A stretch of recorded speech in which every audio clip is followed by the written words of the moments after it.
सियारे जे अचण सां ई तव्हांखे जॻह जॻह ते लंडे जा सामान या लंडे जा कपिड़ा नज़र ईंदा हूंदा। तव्हां जंहिं बि मार्केट में वेंदव घटि में घटि हिकु अधु लंडे जो दुकानु लाज़मी हुजे थो। अस्सलाम वालेकुम, सिंधी इन्फो चैनल सां गॾु मां आहियां अब्दुल क़यूम। असां जोकीन वीडियो में तव्हांखे ॿुधाईंदासीं त लंडे जो सामान किथां अचे थो या लंडे जा कपिड़ा किथां अचनि था, छा इन्हनि जे पाइण सां का बीमारी थी सघे थी या इस्लाम इन्हनि कपिड़नि जी इजाज़त ॾिए थो। इहे सभु सवाल हिन वीडियो में कवर कंदासीं। जेकॾहिं तव्हां चैनल ते नवां आया आहियो त इनखे सब्सक्राइब करे छॾियो। असां रोज़ानो का न का दिलचस्प मालूमात पोस्ट कंदा आहियूं।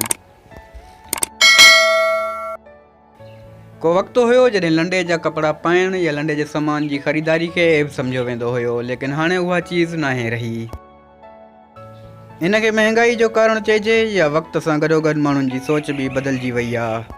रिसर्च मुताबिक़ हिन वक़्त हर तुब्के जो माण्हू पाकिस्तान में लंडे जी ख़रीदारी करे थो या लंडे तां शॉपिंग ज़रूरु करे थो। अॻे सिर्फ़ु ग़रीब शख़्स या ग़रीब फैमिलियूं लंडे बाज़ार तां शॉपिंग कंदियूं हुयूं या लंडे बाज़ार जा कपिड़ा पाईंदा हुया, पर हिन वक़्तु पाकिस्तान में मिडिल क्लास फैमिलीज़ बि शॉपिंग करनि थियूं ऐं लंडे जा कपिड़ा पाइनि था। ऐं कुझु अमीर तुब्को बि हितां शॉपिंग करे थो, छो जो हिन बाज़ार में हमेशह इम्पोर्टेड चीज़ अचे थी। असांजी रिसर्च मुताबिक़ लंडे जे कपिड़नि में क्लास थियनि था, ए क्लास, बी क्लास ऐं सी क्लास। बी ऐं सी क्लास त मार्केट में हलिया वञनि था, लेकिन ए क्लास खे वॾा वॾा डीलर या दुकानदार नवनि कपिड़नि जे दुकाननि ते वेचे अचनि था।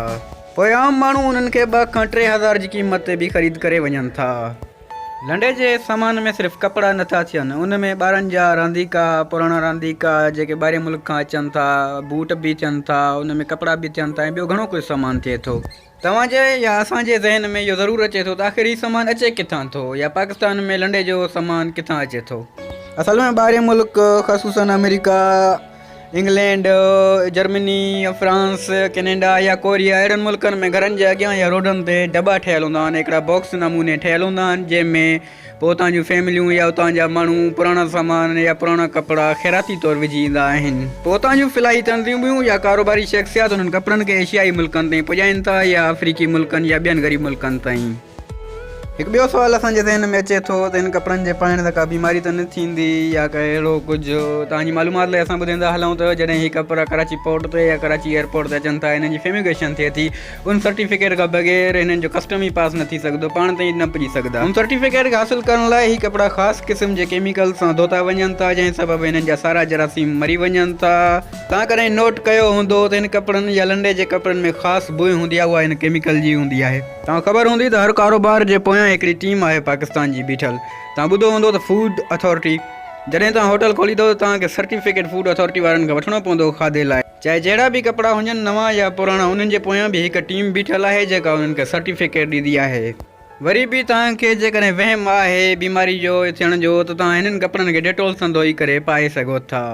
टियों सुवालु जेको असांजे ज़हन में अचे थो ऐं आख़िरी सुवालु आहे हिन वीडियो जो, त छा इस्लाम में हिननि कपिड़नि जी इजाज़त ॾिनी आहे पाइण जी। तव्हांजी मालूमात लाइ ॿुधाईंदा हलूं, जॾहिं जंगियूं थींदियूं पुराणे ज़माने में त काफ़रनि जो माले गनीमत कपिड़ा बि मिलंदा हुआ साहबा खे, त उन्हनि खे इस्तेमालु कंदा हुआ, उन्हनि जी मना न हुई। इन मां मालूम थियो त पुराणा कपिड़ा पाइण मना न आहे जेसि ताईं उन्हनि ते नापाकी नज़र न अचे। जेकॾहिं नापाकी नज़र अचे त पोइ नाजाइज़ आहिनि, पोइ न पइजनि, धोई करे पइजनि। हीअ बि हक़ीक़त आहे त हिन महांगाई जे दौर में ग़रीब माण्हू जेके सुठो कपिड़ो नथा पाए सघनि, उन्हनि जी सघ न आहे, या ग़रीब माण्हू जो ॿारु जेको आहे सुठा रांदीका नथो वठी सघे, अहिड़ियुनि मार्केटनि मां हिननि खे सस्ते में घणो सामान मिली वञे थो। इन करे असां लंडे खे ऐब नथा चई सघूं। हीअ बि हिकु बहितरीनु कारोबार ऐं बहितरीनु शॉपिंग आहे, इनखे ऐब जी नज़र सां न ॾिठो वञे। जेकॾहिं वीडियो पसंदि आई आहे त वीडियो खे लाइक ज़रूरु कजो ऐं चैनल खे सब्सक्राइब कयो। असां रोज़ानी जी बुनियाद ते का न का दिलचस्प मालूमात पोस्ट कंदा रहंदा आहियूं।